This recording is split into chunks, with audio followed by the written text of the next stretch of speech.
G'day. Oh, I forgot. I'm not supposed to start like that anymore. But AJ Mahara here, live. Just a couple quick notes. I am starting to get closed captions on all my videos. Now, there's a task and a half, because there's almost 500 of them that are up currently. So I'm doing that, and in the process, I have to edit every single video for the captions, because when I say, G'day, AJ Mahara here, it says all kinds of weird things. So I might start off by saying, hi, AJ Mahari. Welcome to the channel, or welcome back. And if you haven't hit the subscribe bell yet, please do that, or the subscribe thing, and hit the notification bell. And then just a quick reminder, I have my second channel going. I got to do more there. And it's a repurposed channel. And if you'd like to join me on the other channel, I'll try to remember to link it after the live stream. But it is youtube.com/AJM Mahari, where I'm going to have a lot of information coming. I'm doing some live streams too, where we're going to try not to use labels and talk about certain aspects of things, sort of like this. But anyway, so in surviving a BPD relationship breakup, or one with a narcissist, or if you're the adult child or any relationship type, people with codependency, right, need to actively choose your own healing, because you know what? There's power and empowerment in choice. And so I wonder if people think about that enough, right? Because it's not brand new under the sun. Oh, hang on a sec. I just got to check sound as usual. So yeah, those closed captioning things are wicked, because I have to edit every single video I've ever put up. Loads of fun. Okay. So, with that then, so change is difficult, right? And yet change is a constant in all of our lives. So why is change, oh, aren't there just a million reasons really why change is so difficult? After you've been in a relationship with somebody with BPD, any relationship type, or even a narcissist. So why does change feel so risky, so scary, and for a lot of people even dangerous, right? Well, a person can be subject to a lot of, like, emotional damage, for lack of a better way to put it, from these relationships, and perhaps past experience, and maybe it goes all the way back to childhood, where the seeds of codependency are really sown, and where you might have really first felt unsafe, if not, for some people, not all the time, emotionally feeling unsafe, but often for many people, important times during childhood. And in childhood, and or in a relationship with a BPD or an NPD, we can feel very emotionally unsafe, very overwhelmed, and even helpless. And of course, people defend, it's pretty natural to defend against feeling helpless or too vulnerable in the face of what's really going on. So for many people with codependency after these relationships, just how much damage you've accrued might not be all in your conscious mind. It can be somewhat not yet recognized or not yet fully known by lots of people, depending where you are in your journey. And it can remain unsolved if you don't make this choice, this empowering power, the power of choice for yourself, to get into action. And actually just making the first tough choice, which for most people is no contact, is one powerful, important, key choice. So those things that might have happened to you in childhood, which for some people they really remember well, they were worse than for other people. But for some people, it's like, I don't really know if anything happened in my childhood. I don't know what you're talking about when I work with clients. Because, again, it can be something where you had good parents, relatively healthy parents, but still something went awry there. Nothing's perfect. And so these unsafe feelings often come from the wounded inner child, and people with codependency get reactivated by the cluster B person. And then, it's not only old feelings, body memories get involved, but like what you're going through or what you've been going through or did go through.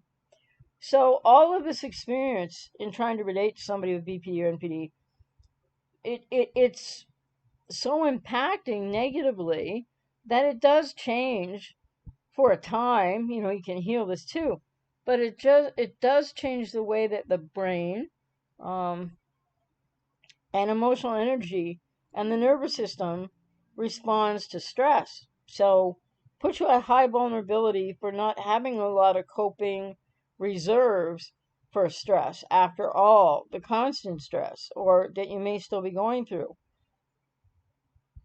And so your nervous system gets into like a lock sort of fight, flight, freeze, or fawn response, and it kind of remains like in this hypervigilant kind of place of constantly reacting because you don't really feel emotionally safe. For a lot of people, it depends where you are in the process, right? And then if you have a history of experience of body sensations or flashbacks or any chronic state of hyperarousal, even if it was brief in childhood, this is going to bring more stress and hyperarousal. Like it could be a state of numbness. So a person with hypo versus hyper arousal may seem not to care or have collapsed and appear unable to adapt to take change in stride. Which, that's an effect of all the stress and the adverse experience. So it's much more difficult to feel to know how to make these choices. There's so many other factors that go on, which I've talked about in other videos, right? There's the addiction to the person, which is physiological, psychological. There's the cognitive dissonance, the emotional dissonance, the Stockholm syndrome. For some people, they have all of this and more going on. So, but the body keeps interpreting a lot of what you're feeling or trying to go no contact, etc., as a threat, response system in the amygdala, which will become more highly sensitive after experiencing all of this horrible, treatment at the hands of somebody with BPD or NPD and being confused about it. And even if you're out of the relationship or it's on or off, you don't know what's going on. Well, you're still confused and maybe you're not really aware of how it's affecting you, but this is going on deep inside your brain. So the amygdala is like the fire alarm of the brain, and it's wired to alert the entire nervous system at the first little inkling that, something is risky or dangerous or even a change that you want to make feels scary. So it brings with it risk. So let me see. Then I wanted to just mention. So you got a nervous system that's working overtime, right? It's really working hard and causing a lot of effects that you may or may not be aware of. So how can you broaden your window of tolerance to be able to make this, the choice, the power of choice, to be able to make new choices and create new change in your life when it all feels so like counterintuitive? It feels like impossible for lots of people. How can you broaden that window of tolerating, making change? It's actually super difficult and painful, but really going to help you to get into action and healing and recovery. Well, you have to first realize like your nervous system is out of whack. It is hyper aroused or could be have hypoarousal, but it's reacting strongly to protect you from what you've been going through. So it can take time to safely recognize what has caused your amygdala, in this case, to remain on high alert. So we have to develop skills to determine whether it's because of actual danger in the present or a body memory of danger, or you're re-experiencing something that you've been through with this person many, many times, so they have BPD or NPD. And or it might also go back to childhood. So one of the things that's really important, and I help people that I work with to, work their way through and learn how to cope more effectively with, is to ride the wave of emotions, right? And I'm always talking about how important it is to get in touch with emotions, radically accept emotions, so you can ride the wave of the emotions. Because nobody's going to get out of this, situation, even if you're not with them, but nobody's going to go no contact, stay full contact without a lot of emotion, right? Waves of emotions of all different sorts. And so to be able to learn how to experience a wider range of these emotions with a greater tolerance and know that you're going to be okay and how to survive, that you're safe even though you're having all these emotions and mixed feelings and confusion, etc. You have to learn how to widen the window of the tolerance. So what I do when I'm working with clients is I help them to notice that they can experience change and by getting in touch with their feelings and map, kind of mind map the matrix of mind traps about understanding. So it's like creating a roadmap of understanding feelings, the internal critic, etc., and learning how to build into that process emotional safety. And even though it might feel risky or different, people can really start to accept their emotions, radically accept them, learn to flow with them, ride the waves of them, learning skills and tools to cope with feeling safe. So, with every change, every little step, every new thought, every little accomplishment that gives you empowerment, the window of tolerance grows until my clients, or in your own process, till you know that whatever you're feeling or whatever's happening, you can handle it. And so many people have been handling things, since childhood and with a cluster B that nobody should ever have to handle. So I'm just going to say ways to recognize that you're safe and emotionally safe in the midst of change. One is to notice the external, right? So pick out a few things that are still the same, like, I don't know, a tree, or if you're in the same house, something in your neighborhood, uh, and notice that. Notice what's ever around you in your environment. If you can go to a restaurant these days, notice the environment, the table, how many people are in there. Pay attention to what's happening in the present moment. And then try to notice or be aware that, what feels familiar, that's positive, something familiar and positive about the environment. Or if you're sitting in a restaurant and you might be at a table by yourself, if you can even go to one these days, maybe just focus on one of those things of sugar, or, whatever's on the table that you're so familiar with having seen many, many times in your life. And if you have a glass of water, you ask for a glass of water, or wherever you are, if you're at home, even just taking a sip of water could help you well, actually bring your prefrontal cortex online and ground you. Second thing is, people need to learn to anchor themselves, which is about grounding as well. Focusing on your senses. What do you see? What do you hear?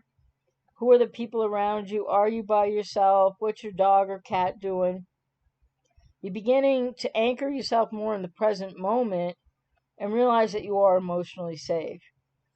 And so sometimes a grounding object, and I've talked about this a lot, right? A gemstone, an elastic band on your wrist, anything that you can focus on, or something you can put in your pocket, something you can touch that grounds you to the present and to remind you you're emotionally safe in the moment. And notice the internal, right? So start to notice what you have inside of you. And you might notice that you are, or recognize that you have strength, because each person has more strength than they often think they do. Tools and or your learning tools, and wisdom. You have wisdom and you're building on your wisdom. Emotional intelligence, you want to increase your emotional intelligence. Build on that, which is part of all of this, is part of building emotional resiliency. And realize that you have the wisdom and ability to deal with being anxious, and you can keep yourself emotionally safe and physically safe. that you're no longer experiencing what you experienced in that relationship and or in childhood. And adapting to change does get easier. But first, the journey is you have to choose to change. And one step at a time. No contact is a great first step, and then getting into your own healing and recovery process, best second step. And usually working with somebody. And I'm out here if you resonate with me, right? But working with somebody. So adapting to change does get easier, but it's not going to ever feel. People, often think, well, I'm just going to wait till I'm ready to go no contact, even if if the person's an ex. But the thing is, there's no day or time or hour or minute where it's going to it's going to feel right and great. No, we have to push through that, and it's not easy. But so then you can learn by creating change and making choice and the power of choice that you can learn to adapt to the change, no matter what the change is. So all the things that you've learned and worked on are always within you. And you've been learning a lot of lessons in your life, and maybe there's more to come, but you already probably know more than you're even aware of because you're not going into that aspect of your knowing or of yourself. You're probably too focused on the cluster B or everything that's just happened, and people are in whirlwinds. So you have to kind of calm down, slow it all down, radical acceptance, mindfulness, deep breathing, and be growing and expand to a healing process that, yes, it can be challenging and painful, but it can lead to a feeling of accomplishment, achievement, and that brings about some enjoyment in the process too, as well. So when I work with clients, they really get on board and realize, not getting on board with me, but to get on board with the realization themselves, they can choose to experience change, which is very rewarding long term, and it's just immensely rewarding. And I know that each person has inside of them the wisdom, the courage, and the strength to experience and risk the change and get to a place where new things will feel good and will feel comfortable. But I think a lot of people keep thinking about it, ruminating on it, and or the cluster B, kind of in a reverse type way. And that keeps people stuck from getting into actively making a choice and the power of that choice. Hey there, Wills, how are you? Hey, Freedom, Melanie. Oh, Jerry, hey there. Welcome. Hi, Susan. Do you think listening to gentle music and I don't know what ASMR means, that acronym, makes you more sensitive to an abuser? I don't think so. I think, that should be a time for you to do that, to ground yourself, to relax. And really, it's best to not continue to stay in environments, places, or relationships with people that are not treating you right, that are, treating you very poorly and beyond. Sarah, listening and trying to pay attention. Oh, your mind is scattered. Need to ground myself frequently. Take deep breaths. Well, yes, and can also use you can go outside and get a little stone or a pebble or get a gemstone and the idea with that is to mindfully describe it, to hold it in your hand and focus on it entirely. And it takes practice because then you won't be able to think about all the things that have your mind scattered right now. And it's just a way to ground, de-stress, and at least get a little bit of break from where your mind is at otherwise. Well, thanks for that, for Freedom. Oh, hey there, Jesse. So, I wonder what people think about, a little bit of what I shared there because it's really, it's doable, but all change, of course, brings with it risk, right?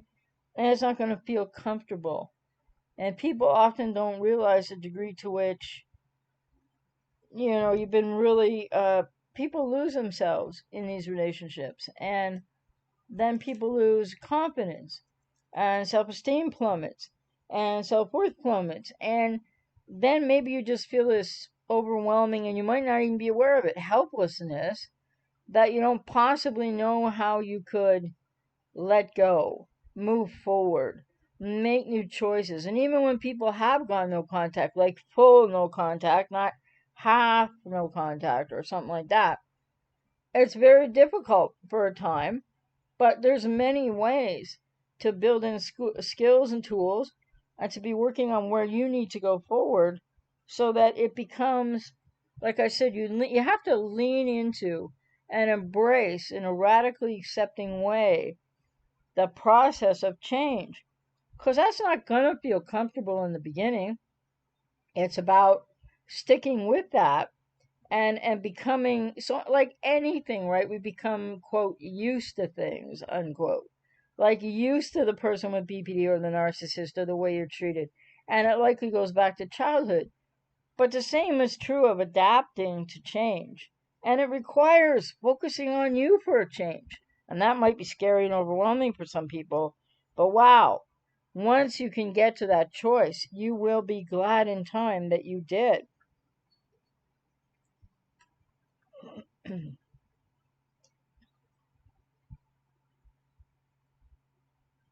I don't know, Angie Driver or Diver, or whatever your name is there, sorry. I think that Susan's question was sort of aimed at one thing, and I was trying to reframe it in a different way, because who's going to sit there and listen to really like relaxing music if somebody's screaming at you? So I'm not sure the context of the question, right? But anyway, so everybody's gone quiet. You just want me to yuck on forever? Is that how this works? It might be. I'm just asking. um, oh, for freedom. Um, wow, yeah, you gotta stop smoking weed, you said. Every time I stop, I eventually start again. It's just so tempting. It makes life exciting for me, but the price is too high. Well, yeah, and that's another thing too, that what I'm talking about here is people starting to, not all at once, but slowly embrace their feelings, radically accept their feelings, which is the beginning of a process of working toward changing your feelings, being aware of your feelings, a healing and recovery journey. And so probably, even weed or, definitely any other drugs and or alcohol would get in the way of that. So many things can block people's transition into change, transition of focus from the borderline or the narcissist, etc., to oneself. Because this problem for most people with codependency has been lifelong, of giving over, being over concerned, being hyper vigilant to somebody else, was probably apparent in childhood. And to varying degrees, again, some people with codependency have a cluster B parent, and it was an environment in which one had to be hyper vigilant. But I know from my past experience, family of origin, it didn't matter how hyper vigilant I wasn't going to change what was going to happen, because I didn't have control over what was going to happen. So that's another thing, focusing on your internal locus of control and autonomy versus all that you can't control in anyone else, or maybe other areas of your life even right now. Well, it can be very scary, Sarah, and sometimes boring to focus on you. Wow. Well, that's a whole other issue, because a lot of people get into, like over the course of time, get into this response of, drama and chaos, and you get kind of used to or addicted to that. And then the thing is, so that might be why you're finding it just boring to focus on yourself, because people have to make that change and that adaptation from chaos and drama and all kinds of things to the calm that you can start finding in yourself when you focus on yourself. And you said you're learning to distract and be kind to yourself. Well, that's great. Um, hmm. Just a second here.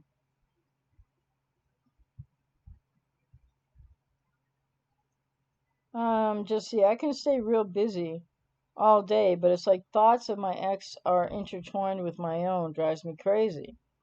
Well, and that's, what this process I'm talking about. And you got to get into a healing recovery process, work with somebody, because it's really about breaking those patterns of thought. So, like you said, you're staying busy, maybe somewhere on this, using distraction as well. But if the thoughts of your ex are intertwined with your own, well, then that's a process that needs some separation, right?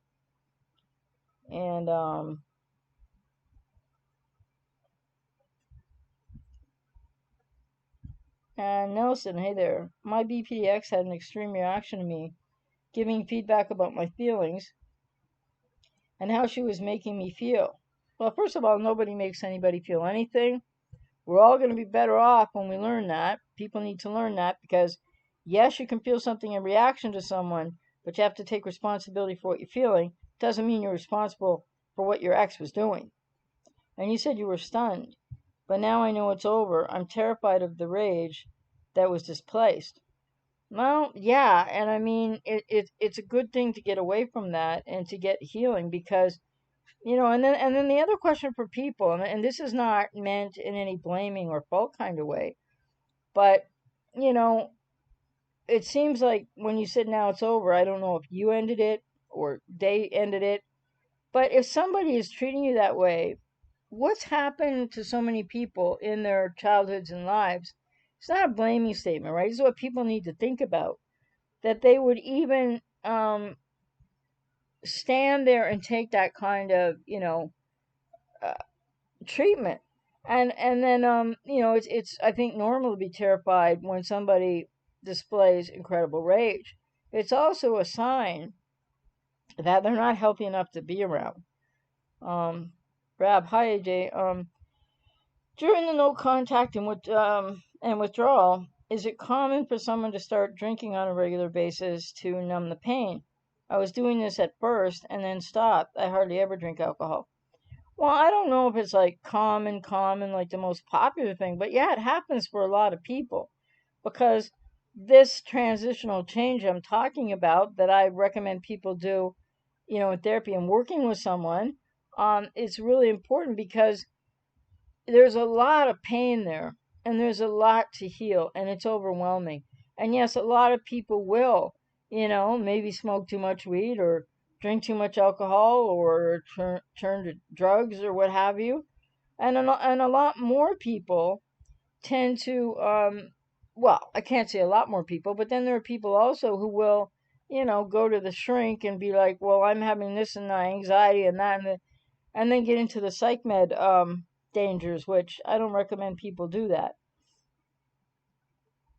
Um,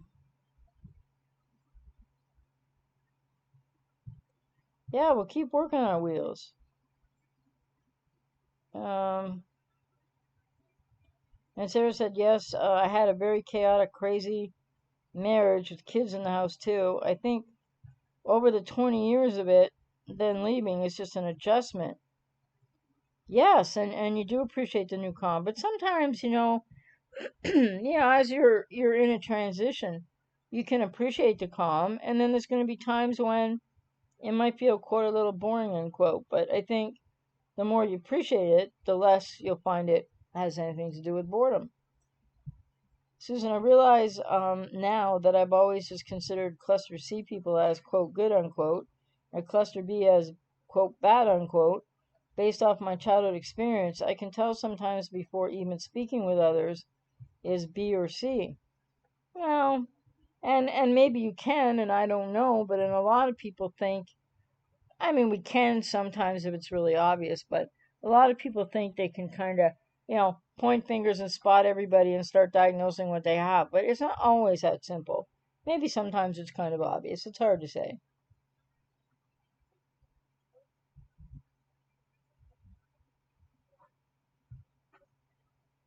Really hard to say. And where did that go? Yeah, Wheels, if you are okay to do so, Angry Diver is no longer going to be commenting here, please, with a little of your help. I've taken care of it so far. It's really not going in the direction that we need to be going in because, The channel is about information, education. People have their own life journeys to take, but I'm here to make this a safe place for everybody, and also hopefully one in which people can exchange ideas, support, and also learn and grow. Um, so, yeah, sometimes people come in with other ideas, and that's what happens.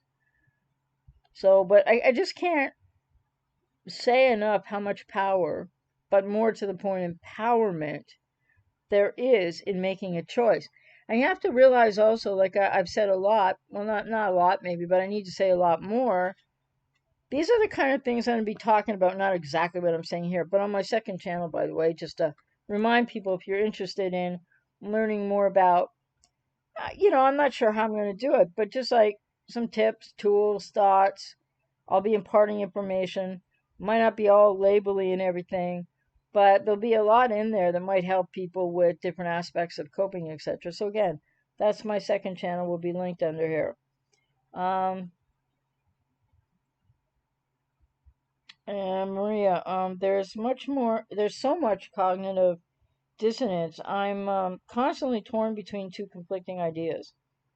Well, yes, and I wonder, what do you think might help you to start to be less torn between the two conflicting ideas?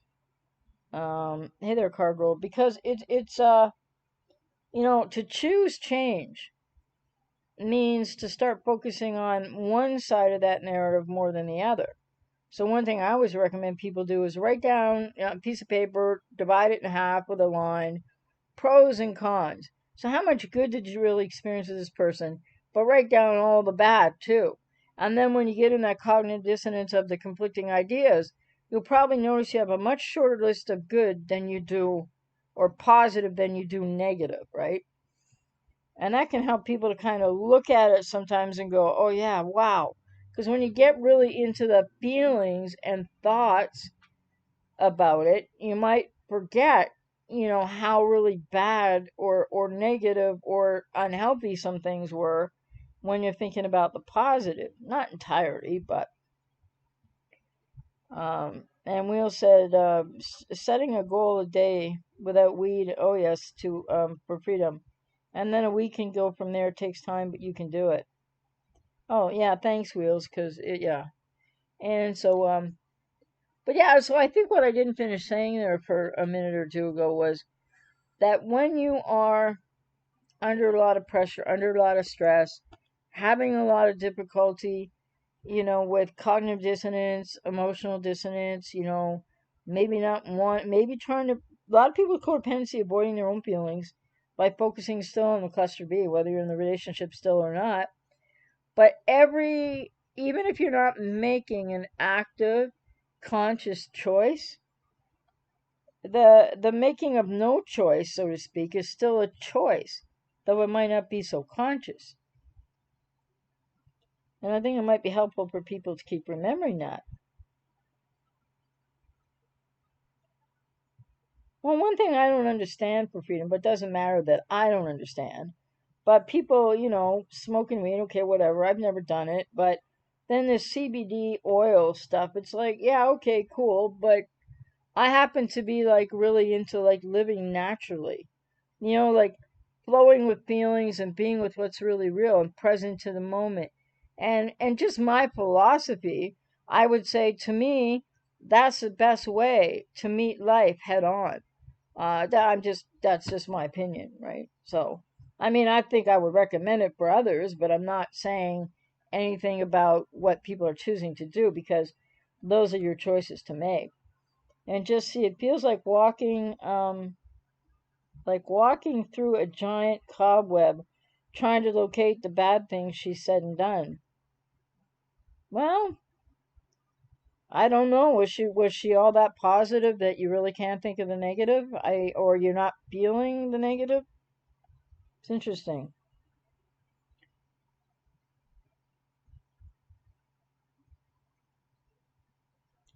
Nelson, I say it's over because she hung up on me. Well, good for you. I never responded even after she proceeded to text me after. I'm still fearful. but I know the relationship can never go back to how it was. Well, and I hope when you say that, Nelson, it can't go back to how it was. What you really need to think about is it can't ever be, because it wasn't healthy.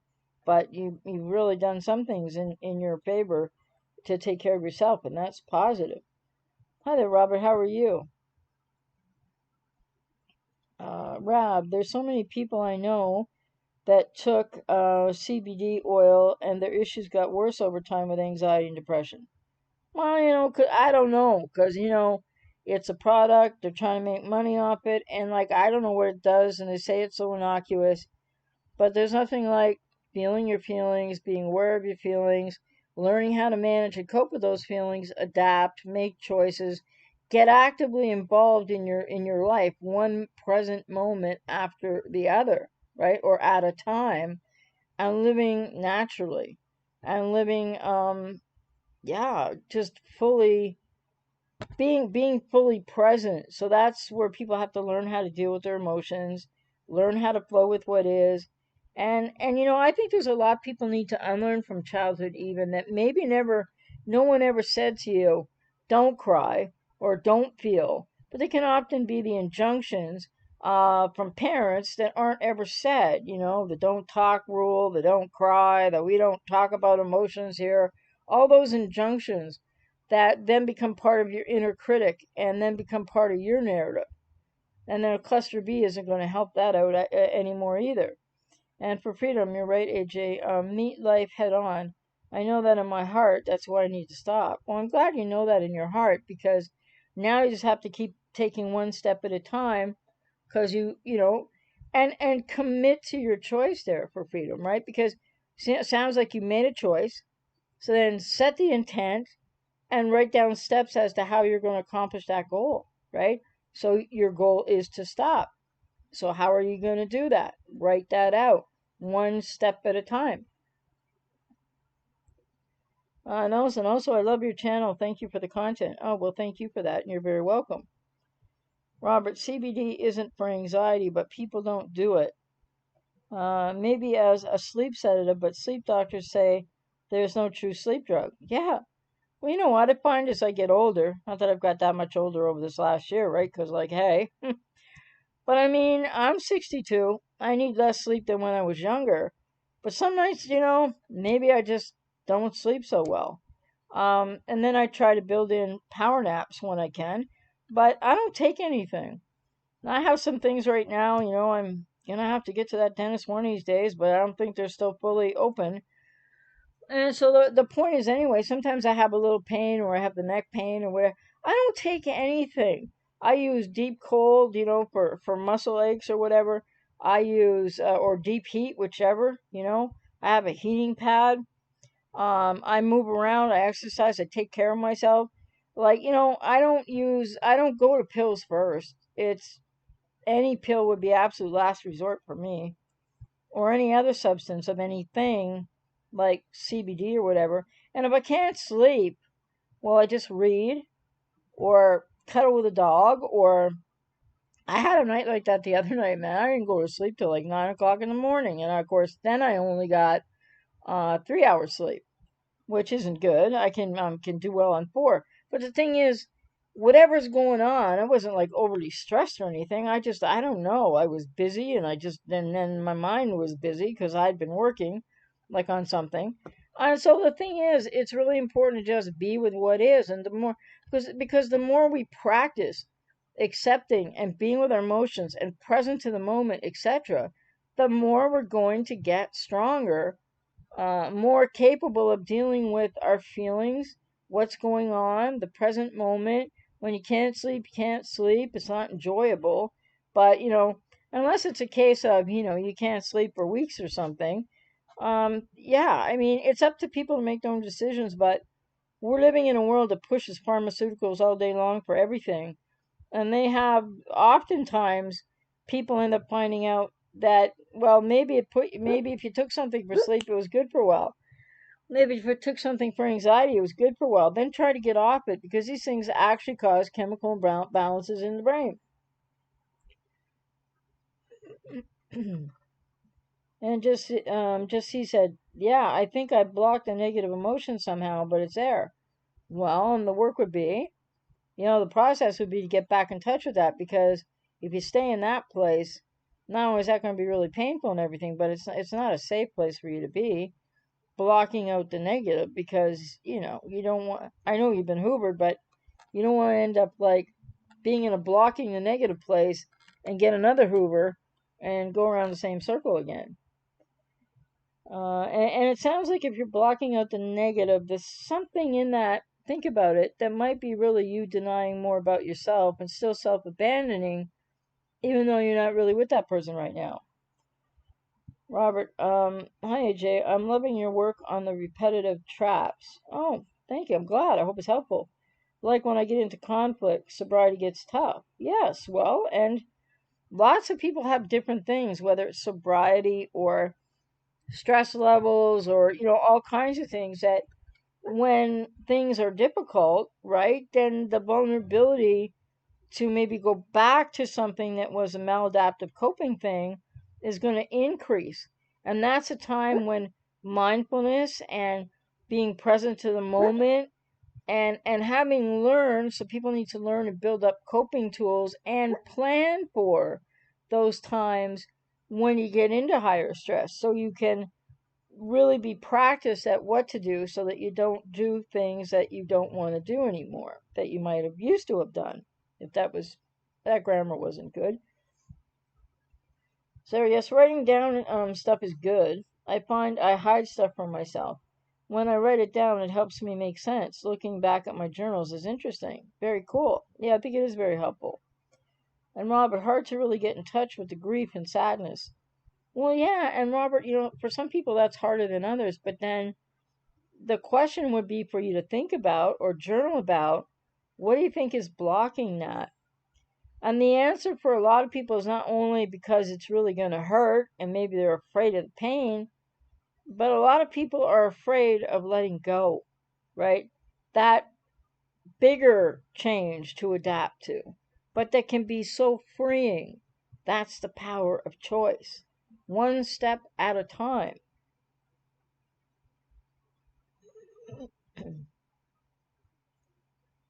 Well, it might be all legally, Cargo, but like you could be learning tools and skills for yourself to do that in a natural, healthy way for yourself, that you wouldn't need to depend on anything else.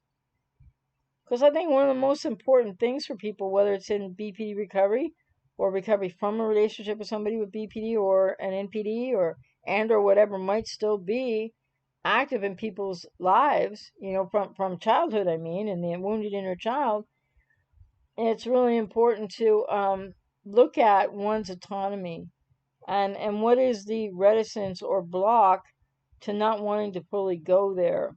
And yeah, it can be about pain, but it's still that not feeling like you're worth it, right? Might be a shame wound, might be um guilt that isn't yours, etc. Some people just have never learned. I'm still growing into this, like in a way, but I think I've learned it, how to just be fully you and be with what is, and like it's all good. It's all just okay because it is what it is. That doesn't mean I live my life in bliss 24/7, but whatever it is, it's okay as long as you know that you can manage it, you know? And people need to work on processes of learning how to manage emotions, because a lot of people in childhood and in cluster B relationships, that's the last thing in the world that you have any time or thought to, and people abandon themselves.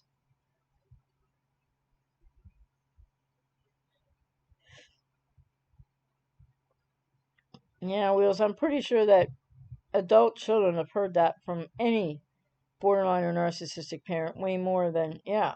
And those are threats, and they are very much common injunctions in dysfunctional families of origin that then get invoked inside and become part of your internal critic. So, in other words, the narcissist or the borderline parent or even partner or in any relationship type, but especially in childhood, those are injunctions that are invoked that become part of the internal critic narrative, So then it's like you don't need your narcissistic mother there, intimidating you or yelling at you, whatever, because you're going to be having that narrative inside you, and then you have to fight to find your own voice over top of that one, so to speak.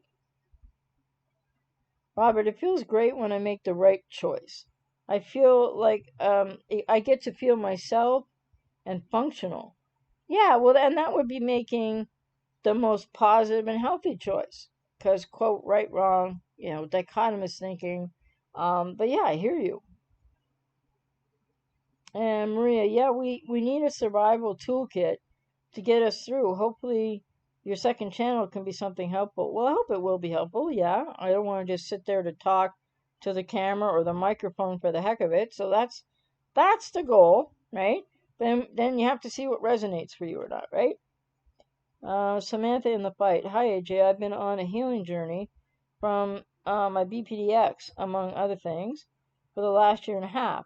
We share a child. I see a therapist, which has been helpful. Feel like we talk about him more than I like to. Wish I could just move on completely from him and wipe my hands clean, but how do you do that when you have to co-parent together?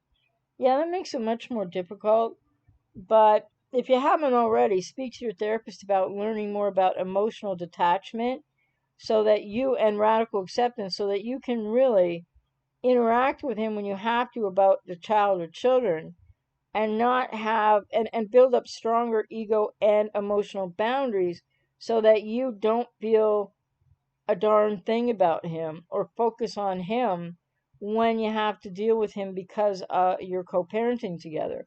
So it's really important to work on those boundaries. Make sure your ego boundaries are strong, emotional boundaries, emotional detachment, neutrality, radical acceptance.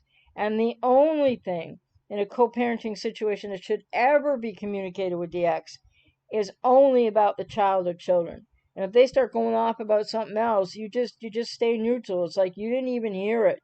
And then use the broken record technique and go back to what the topic is about the child or the children.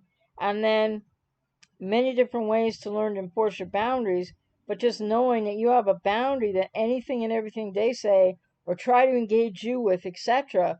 No, that's not what you're talking for or communicating or when you're exchanging children or whatever.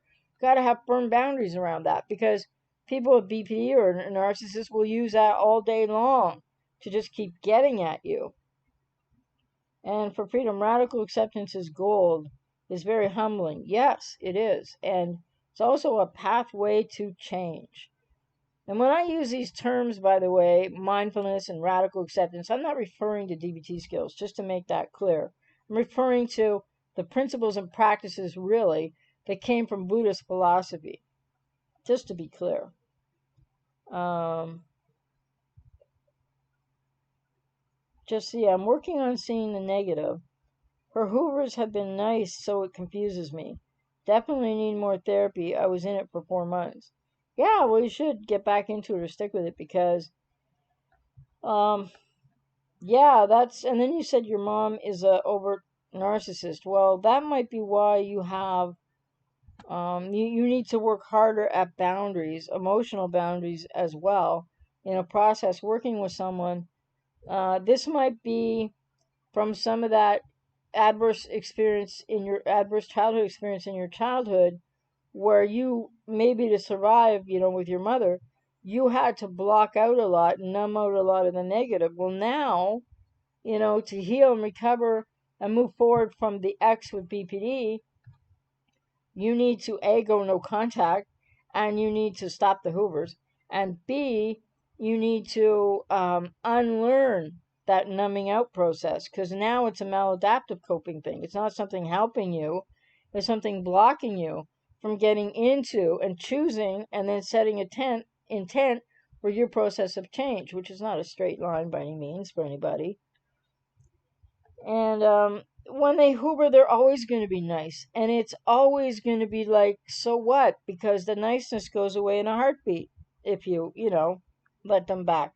So the key thing again is no contact. Full no contact. Absolutely go no contact. I mean, I keep recommending it. People keep struggling with it. I understand that. Sarah, it's hard to co-parent with a BPDX, even when the kids are teenagers. Very complicated. Kids have mental health issues and needs, and BPD parent. Yes, no, it's nothing about it is simple at all. But there are, ways to learn tools and skills to manage that as well, to have better boundaries, and to just make sure, like emotional, like radical acceptance and emotional neutrality, emotional detachment are so important. And of course, you can't just snap your fingers and do that. So people have to practice these things.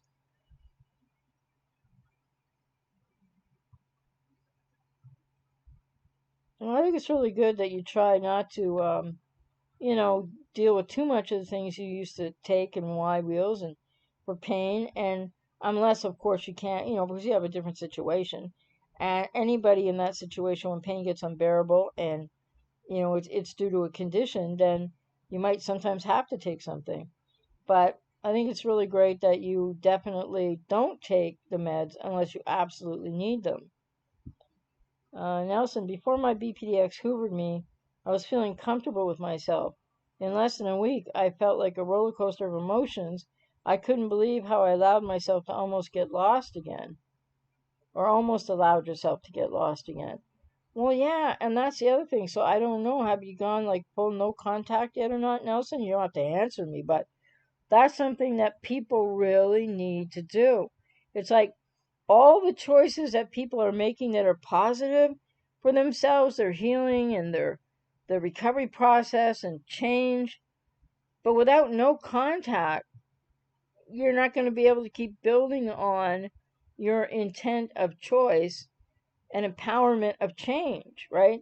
So a lot of people have to realize it, and it's very difficult because I think one of the biggest blocks for people to no contact is really not wanting to let go, really not wanting the sort of finality of that of course can for many people increase pain or anxiety. It's very difficult, but it is the answer and the choice that needs to be made with intent and a plan and coping tools and skills to stay no contact, because you deserve that, and anything less isn't going to help you to keep on that pathway going forward of the choice and the empowerment to go forward and to heal and to move forward from this chapter in your life. Josie, thank you. Trying to do no contact with my mother too, but she gaslights me, then buys me things to win me over. Oh, I went through that many, many years ago with my narcissist, well, BPD, NPD mother. But I don't think she was really trying to win me over. She was trying to, like, I think, absolve herself of some guilt or something. I don't know what that was about.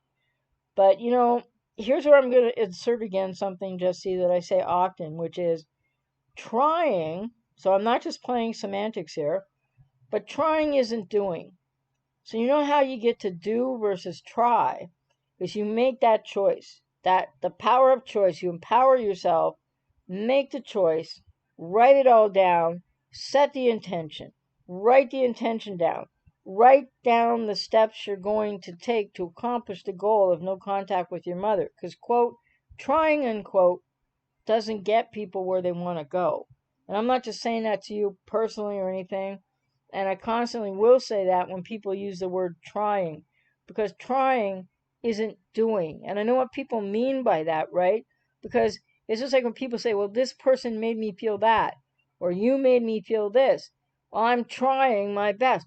Well, all of those statements, like, really, if they're parsed and people can unlearn them, it's much more effective to make a choice, set an intention, write down your steps to meeting the goal. That's doing, not trying. And there's a difference. Nelson, before I didn't. I felt guilty over how I allowed the relationship to end because I reacted horribly. But this time I didn't do anything wrong. I know I didn't. I don't feel the same guilt. Well, that's good, but whether you did something that you might deem wrong or not, and somebody's raging and screaming at you, I really just want to say for people, it might be difficult, but there's nothing, even if you've done something a little wrong in that, when somebody is being treating you that poorly, that horribly, that inexcusably, it's not the time to look at what you did or didn't do. It's just a time to take what they're doing as like, okay, I'm out of here. I have to take care of me. And then kind of like go through it later or work it through later by yourself, away from them. Samaria in the fight. Yes, it's all about the boundaries. I've been working on just that. It can be challenging, especially when you've never learned about how to have them up before. Yes, sometimes it makes me a bit resentful. Well, it can, and maybe there was something in your childhood and you didn't get taught these boundaries. And then if you feel resentful, get in touch with the other feelings around that, identify them, like it might be anger, etc. Process it, work it out, journal it, or if you're in therapy, talk about it. This is all part of letting things go. And feelings, can have all kinds of feelings, and people need to learn that no matter what you feel, it's okay to feel what you feel. It's just be careful not to take any action that would be negatively impacting to yourself or someone else or get you into trouble. And then you said about the parenting, and how I was enmeshed and my boundaries were crossed. All learned behavior, I suppose. Well, it is. It's learned behavior. It's defensive strategy enacted without, much thought when you're a kid. And it also is it's learned behavior to protect yourself.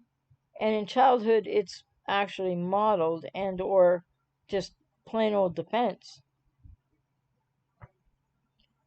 So I think what people really need to, one of the things that I look at, people might think it's weird, but probably my high functioning Asperger's, but I enjoy this part.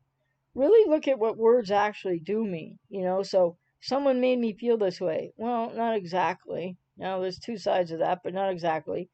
And the trying versus doing, and the power of choice, and the fact that if you don't make a choice, you're making a choice not to make a choice. These things are really important. And people might think, wow, I'm just playing semantics. But no, words have literal meanings that matter to the action that people need to take for themselves. And just he said, strange, I'm attached to my ex, but not my mother at all. Well, and dare I say that your ex is in a different way mother all over again, to an extent, right? Um, and I can easily walk away from mom. Well, then, hey, don't let it go another day. Jump right on it. It's up to you. But you see, the other thing is about letting go of your mother, avoiding no contact. And only you would know this, and you've been in therapy, so hopefully you'll get back into it or keep going. You have to know where you're at with that healing process from your childhood and from having a narcissistic mother, because if you don't take care of that depth of your healing, you're going to keep on choosing mom all over again, whether it's a borderline or a narcissist. So those things are kind of actually related somewhere in the sub to unconscious. But I just hope that some of the information I give here, some of the points I make, and I make them more than once. I don't say all the same things on every live stream, but some things that I reiterate, I hope will help people, because sometimes, and maybe it's the way I say it, and you guys, I don't know what everybody already does know, but it's really important to just keep having reinforced positive things around, yes, the difficulty of change and adaptation to change and the risky nature of change. But change is one thing that is constant in our lives, and there's nothing predictable about being with a cluster B. So that's the other thing, Why not just choose the power of choice to make a choice today to choose something different? Because it's like getting in the rickety boat and rowing away from the shore, to get to the other shore. And in between, you might feel rudderless, right? You might feel like you're not sure if you're doing the right thing, going in the right direction. But people have to make choice with intent and take action on it in order to really go further down the road in these journeys of healing and recovery, so that you can know more about that path that you're on, or that you're trying to get on. I was just going to say, too, as corny as it is, but in the picture on the thumbnail there, the power of choice, it's got doors all around it, right? So what we need to do is close some doors, or if somebody with BPD or, ghosted you or narcissist discarded you, well, they slammed the door in your face, so why open it again, right? And so the power of choice is, there's so many different choices to make. Just think of it, or maybe journal about it in your life, like, all these different choices you have and what they represent in terms of like which door do you really want to pick. And people need to close the door on contact so that you can open a new door to go a different way. And some people think they can do both at the same time. Many people are doing both at the same time, staying in contact, half contact, whatever kind of contact, calling it no contact. But the point is, you can't fully open the next door till you close that other door. And people don't get the lens of that perspective until they keep the door that the borderline or the narcissist slams shut in your face shut, or until you shut the door. And and here's the other thing, right? It's about healthy, positive self-regard and working towards that. It's not about not caring about anybody in the world. But when you have a narcissistic parent or cluster B parent, cluster B X, or on and off again, or you don't know where you're at with it, it's like you got to close the door so you can open a new one and go a different way and learn a whole bunch of stuff. And that's never going to be comfortable, but radically accepting the discomfort in a neutral way where you don't judge it as bad or something else is good. When you can really just remember, okay, so I closed this door, and you feel the emotions and you process the emotions, and it's not going to be easy, but you say to yourself, okay, these emotions, the wave of these emotions I'm riding right now is what is. It's not bad, it's not good, it's just what is. And the more we deal with just what is, the further along we're going to get.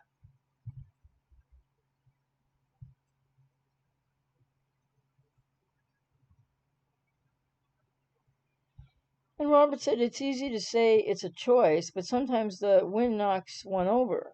Yeah, but there are choices, and they can often be, even the negative choices, they're not always in the conscious mind, right? And it probably is much easier to say than do, but I'm speaking to somebody I'm not just talking the talk, I've walked the walk too. So I just remind you of that, people of that. You said, and I'd argue someone can make another feel.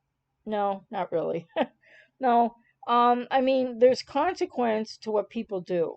And then there's ways that people feel. And people can react. But the bottom of that axiom of people don't really make us feel stuff is you got to parse your way through it. But it's really about no matter what's happened, we're not sanctioning whatever they did, right? But then what you do feel at the end of the day, even if they caused a lot and affected you really negatively, what you're left feeling is your responsibility. So there's an empowerment to not keeping it fused with what they did. And you said, and cluster Bs try to force and provoke and control others. Yeah, but you don't have to let that work anymore. And Robert said, if my friend tells me he hates me in a dozen passive aggressive ways, of course I'll feel that. Well, guess what? You're choosing to feel that. Because I mean, with all due respect, you're choosing to have the experience over and over again. And if your friend is that predictable and you already know that they're going to say this kind of stuff, how is that, quote, a friend, unquote? So you see, you have personal responsibility. No, not for what they do, but if you put yourself back in their presence, in their environment, if you keep putting yourself in harm's way, so to speak, maybe believing they won't do it or they'll be better, then yeah, I'm not saying there's anything wrong with what you end up feeling, but then you got to realize your responsibility to deal with what you feel. I'm not saying you're responsible for doing what the other person did.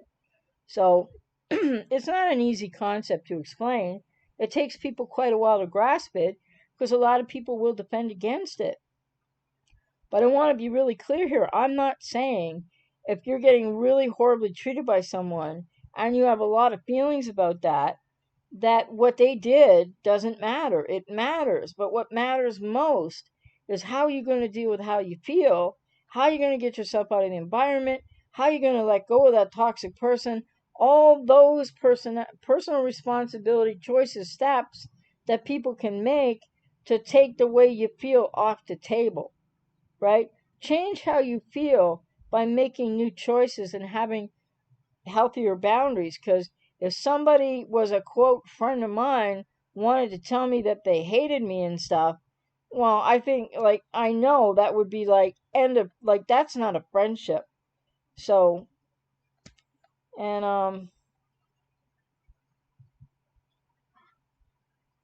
well, I'm glad it's a terrible way to get to Termin Wheels, but you made the best out of a bad situation there and used it for positive. Turbine, when you drop the weed and similars, quality people show up in your life. Well, there's that too. Getting yourself into a more positive, healing, moving forward place. And the more you heal yourself and the better you feel about yourself, and self-esteem and self-worth is increasing, and emotional intelligence, yes, you will attract healthier people into your life. Robert, I can control how I deal with the feeling, but I think others can affect us unless we have the walls up. Well, it's not about walls up, but it's about appropriate, healthy boundaries. And then it would be the radical acceptance part of that quote friend, unquote, of yours. What he is saying to you is about him, not you, unless you decide to take it in and make it about you. This is the kind of empowerment that we actually have. That's what I'm trying to say. But Nelson, I think having someone make you feel a certain way is partly one's responsibility, just as much as the other person, I think. Well, yeah, but you see, people that quote make us feel really bad or really negatively impact us, they're usually people that don't take any responsibility for what they're doing. So they're still responsible for what they're doing, but the empowerment in not saying, well, they made me feel horrible, is to look at, well, like, I'm just saying this in general, and I mean it to be very compassionate. Why would you be back around that person? See, there's where your responsibility is. They're responsible for the crap they do, but people are responsible to not keep going back for more and to not allow that person space in your head or space in front of you or space in your life anymore. So this is what boundaries and choices are all about. Well, yeah, Robert, if he's your employer, I know that can be really difficult because um, I know that some people think, well, if I change jobs, which is probably difficult right now anyway, that you could get another one like that or someone else in the environment, which could be true. But if he's your employer, Robert, then maybe it would be a good boundary to enact for yourself that he is an employer, that he isn't a friend, and have a different set of boundaries and just keep trying to cope as effectively, assertively as you can within the fact that he's your employer. But I would say short term and long term, try to find somewhere else to work, which you might not be able to right now. I totally understand that. But I can't tell you, I'm not proud of it, but and when I was in university, but when I was in my 20s, I can't tell you how many jobs I walked away from. Not that I probably wasn't having troubles of my own, but yeah, there was just some things that people would do that were pretty bad, and I would just walk out. And I'm not saying everybody should just walk out. It wasn't like the best thing to do in the world, but um, we'll say we always have a choice somewhere, no matter how helpless a situation may seem. Even choosing not to make a choice is a choice. Yes, that's what I've been saying. Exactly. Turbine. Sometimes before a miracle happens, something has to end. Stop, weed, etc. makes space, I guess, for the miracle to begin. Yes. Well, not everything in life is a miracle, nor can we always wait for a miracle. And if one is speaking of miracle in a Christian perspective, then I would say God helps those who help themselves. So get busy, get on it, get doing it, get active, make a choice, and then it all flows together. but it might not be a miracle exactly. Because I think, we've been given free will here. So within that paradigm of thought, we have a lot of responsibility to take action for ourselves. Robert, that's a great point on ownership, the ownership part, AJ. Now I'm getting it better. I see the let go part. Well, I'm glad, Robert, because I'm here to help and not here to argue. And I think maybe there was a little defense there, not necessarily between you and me, but like you're trying to work your way through this and understand that. And it's not crystal clear when you're in the middle of working your way through something, because I know what I know right now, education, life experience, working with clients, but I have moments in my life where I have to really be careful about my choices too, because I'm human and there might be something I'm dealing with that, well, maybe I haven't dealt with that before, or this is a little different, or, somebody might, not really in my life, but there's a couple other circumstances going on where, um, yeah, there's something waiting for me on another phone that I hope isn't something else. But if it is again, then I'll have to deal with it. Um, and we just have to do the most empowered things we can do for ourselves. And don't forget how important it is to learn as much as one can about boundaries. And I know I keep saying I got this stuff coming, but one of the things I do have coming, and the time factor of it all, I will have something coming on boundaries and how to learn and different things. And I will be talking about that more on my second channel too. Because what I'm going to aim to do, some of those videos might go on a little bit longer than because, I just tend to. But I want to talk about things like choice and boundaries. And I might just be talking about them. I'm hoping I'll do some 3 to 5 minute videos that just talk a little bit about that to hopefully help people, give people an idea, give them food for thought. Who knows what it'll be? Because whenever I do a video, I don't know what that's going to mean to other people, right? So that's why I just worded it that way. And Turbine said, be fully present comes easier outside in nature. Well, you know what? I'll bet that's true, like for a lot of people and for you. But hey, maybe I'm strange, I don't know. But like, I can be present to the moment, whether I'm in a closet, a bathroom, a hallway, my own apartment, at my partner's place, out in nature. Nature's beautiful, and it's lovely to live around water, which I don't do right now. I hate it, but there's no water around here. So, looking at a puddle in a heavy rain, which we hardly even ever get here. No, I was kidding. But the thing is, yes, nature's great, and whatever people feel they can be more fully present with, but, or I would say, and the really key central thing about being present fully to the moment is being that with yourself first, and then whatever environment you can choose, but so that you can be fully present with yourself anywhere that you are. And if someone can be out in nature, that's wonderful. But if you happen to be in a workplace or, an elevator or whatever in life in general, then one needs to be as able to be fully present with oneself regardless. But yes, when you have the choice of where you'd rather be, it can really enhance that experience. But the power of the choice of that and practicing the mindfulness of being fully present to the moment in a radically accepting way means that you first and foremostly do it with and for yourself, and then you can do it anywhere that you are. And it can be much more pleasurable in nature, but that's my 2 cents worth on that anyway. But so I just think, yeah, I want to give more empowering messages. And so, if you're still not sure what to do in your life, just maybe journal about what door is still open too far and what door needs to close. And then it's not until you really go no contact, for example, in some relationship types, right? Like if it's your boss, it's different.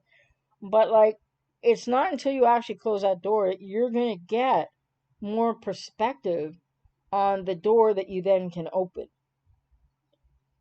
Insha, hope I'm saying that. So, right. Hi, AJ. Off topic question. Are you originally from Australia? No, I'm from Canada. And in my childhood, etc., and with my father's business, we went back and forth. Lived in Australia a few times. Partially grew up there, so to speak. But no, I'm from Canada, and that's where I am now. back in Canada. Sometimes I wish I'd stayed in Australia, but I was always one of those people who sort of loved both countries, and I felt like split in half, and then I had to choose one, and I came back here.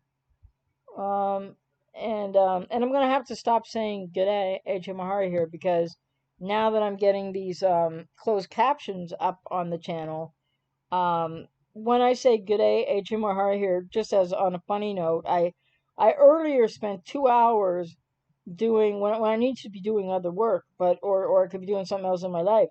But I spent 2 hours just going and doing the even with the automatic stuff, and some of them are screwed up. I had to change every beginning and edit all the captions, like not all of them, but edit every single video. So far I've done only so many. Because when I say "G'day, HMR" here, the thing is like good something Jim said. Um, Good that party had. It's just like ridiculous. So I'm gonna have to start the video differently or edit each one, and maybe each new one at a time isn't the same as trying to go over 500 of them. That's no fun. Um, and Robert said, I have some opposition on my side. Sorry, AJ. People say we all have control to me often and dismiss how challenged I feel inside. I wish it not my experience, but it's not easy for me. Well, no, and I remember a lot of things you talked about in streams maybe a year or more ago, Robert, and your family and many family members and things of that nature. And so I think the way you grew up, really means that, you lost a lot of opportunity, to feel more autonomy inside and to have these boundaries and like quote more control, etc. So you just have to I'm not in any way trying to dismiss how challenging it is for you, but I think no, and it's not easy for anybody really, Robert, and when I made a lot of changes in my life, in the past and learned all of this for myself as well, it wasn't easy either. So I really feel for you with that. But just know it is possible, but it isn't easy. And yeah, when there's opposition, but that's the time when you need to most, recommend if you haven't worked with somebody, Robert, work with somebody because that will help you to gain more tools and skills and really, keep building on this process for yourself so that it will become more natural and your boundaries will be more defined and or you implement new ones, and then you'll learn how to, and asserting them doesn't always mean explaining them to people. Sometimes it just means taking action with them. So, but I hear you, Robert, and I know it's not easy. I'm not trying to suggest at all it's easy. And just see, have you done a video when you don't, excuse me, when you don't attach to either parent? They felt like strangers to me early on. Yeah, I don't know that I have done a video on that, but I'm going to have probably more coming in this other stuff I'm working on about attachment and interrupted attachment and the effects of said, which isn't always the same for everybody. So if you haven't attached to either parent, then that's something else to talk about with your therapist because you need to learn how to attach and the boundaries and a lot of things around that so you won't be attaching to cluster Bs. Okay, so Cargo, I love the good day. AJ Mahar here. I see what you mean, frustrating. Well, I guess the other choice I have is video per video now going forward. I can do it. It just means an extra step in an already 20-minute process after you've done a video. I gotta do the thumbnail. Sometimes that takes 20 minutes. Then you gotta do all the other stuff. And live streams waiting for you gotta go away for a day and wait for them to process. But I can probably keep the same beginning, like video to video now, and then just add on that extra step, going to the closed caption thing in the back of the studio here, YouTube studio, and then just changing that sentence again, right? When it says, hey, plunkety plunkety party, funny guy Jim, hey, because as soon as I say good day, good day, it throws off the English thing. I don't know how people would like, I still have a bit of an Aussie accent, but I suppress it. But when I talk to my friends in Australia online, it's like, oh God, I just sound like I just got, was like still living there. But the thing is, I don't know how people with British accents, Australian accents, or other accents deal with the closed captioning at all. Because it seems like just gay throws it off, and then the next sport, like AJ Mahari here, those words are all screwed up. Robert, lots of coercive control and being raised around sadistic or a sadist person really left its mark on my perspective. Yeah, and what that means, Robert, is you're still really actively in what is not what is a complicated recovery process for sure. When you said I want to work with someone badly, I was hoping to get insurance with this job, but I got played. I'm so sorry to hear that. So getting sober and getting new work shortly. Well, good for you, Robert. And hopefully you can find that insurance because, yes, you will benefit so much from working with someone who can help to guide you somewhat. You've done a lot on your own, and also who can help teach you tools and skills, and along with the boundaries, right? And it's like not like you don't know anything, but it can just be really helpful. And Wheels, the feelings of helplessness have been one of the hardest things for me to deal with, especially with how complicated my situation is. But I feel like I've survived too much to not try to live. Well, yes, exactly, Wills, and I think that you've been learning to work with, and against really, and around those learned feelings, the feelings of learned helplessness, the best you can, and keep doing that. Insha, thank you for your answer, AJ. I detected accent and noticed syntax was curious if you had a connection to Australia. Oh, really? I don't know how that could come out at all, but, just saying. I'm sorry to distract from subject matter. I think you do a great job here. Well, thank you very much. No worries. No worries, mate. I don't just do that. It's like, yeah, I could sound like that, but I'm trying hard not to. And when I came back to Canada, what I had to do first was harden my R's because if you're like, if you got that Australian thing going on with the soft R's, nobody understands a word you say around here. Robert, I've never been more motivated for sobriety ever. Well, that's fantastic, Robert. So, be proud of yourself about that and make sure that you celebrate that and just keep plowing forward with that. That's fantastic. And just see, thank you. Look forward to those videos. Yeah, well, and I don't know if they're going to be on YouTube or not, though. That's the thing. So it depends. I don't know. I'm not going to say much about what I'm busy doing, trying to get done in little pieces here and there, because I may as well not mention it again until it's ready to say, hey, there's this thing over here, and it's all about that, if you're interested. And it's not going to be not going to be really expensive or anything, because what I'm actually just trying to do is protect my copyrighted work more than make money. So, and then I'm going to have a little caveat in there where I'm really going to ask people, if you purchase this, please don't share it with others, because it's not going to cost a lot. But when you make a purchase, the hope is you use it for your own self and don't spread it around, kind of thing. So yeah, copyright issues, but also yeah. So hopefully I can keep them really reasonable price, because it's not about the money for me. It's about the information and then getting it to people that are interested in it, and trying not to have my copyright infringed, as it is massively and always has been since 1995. And when I make that statement, no, I don't have everything brand new under the sun. I'm not saying that. Nor am I saying to everybody in the world would want to infringe my copyright. But there have been cases. So, and I don't mind if people use my blogs or reduplicate or whatever my blog, as long as they put a link back to where it was with attribution, right? Because then that's not copyright infringement. Anyway, don't want to talk about that stuff. It's not positive. So anyway, with that, I'll just say, remember the power of choice, and that going through making a choice consciously, setting that intent, writing down your goals, journaling about it, and constantly putting your focus toward that choice is not only the power of choice and conscious choice, but it's empowering to yourself. And yes, it's going to be a challenge. Change always is adapting, growing, difficult choices, and nothing is a straight line. So don't, try to nurture yourself. Try to be kind and caring about yourself and to yourself, and not the opposite, which many people have learned to be. Um, yeah, I have to finish the project. Yes, I have several of them on the go. Cargirl. Um, Cowpunk Ability. Cool name.